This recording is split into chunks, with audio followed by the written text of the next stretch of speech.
అరే అలా ఏం లేదురా, నేను చేపలు అమ్ముకోవడానికి వెళ్ళాలి. నువ్వు తొందరగా మీ ఇంటికి వెళ్తే నేను చేపలు అమ్ముకోవడానికి వెళ్తాను అని నిన్ను వెళ్ళమని చెప్పాను. నీకు ఈ రోజు కాదు కదా చేపలు, రేపు కావాలి కదా. నేను రేపు చెరువులో పట్టి ఫ్రెష్ చేపలనే తీసుకొచ్చి నీకు ఇస్తానులే, నువ్వు వెళ్ళు.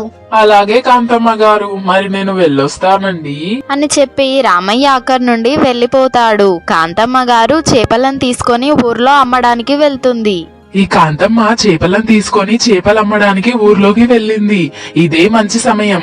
కాంతమ్మ ఇంట్లో నుండి ఆ చేపని దొంగిలించి నేను వెంటనే చెరువులోకి తీసుకెళ్లి వదిలేయాలి.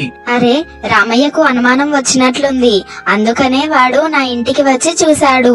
ఈ టైంలో నేను చేపలు అమ్మకూడదు, సాయంత్రం చేపలు అమ్ముకుంటా, నేను తిరిగి ఇంటికి వెళ్ళాలి అని కాంతమ్మ గారు అనుకొని తను ఇంటికి తిరిగి బయలుదేరుతుంది.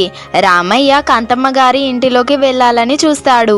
ఇంతలో కాంతమ్మ గారి ఇంటి దగ్గర కాంతమ్మ గారు రామయ్యకి కనిపిస్తారు.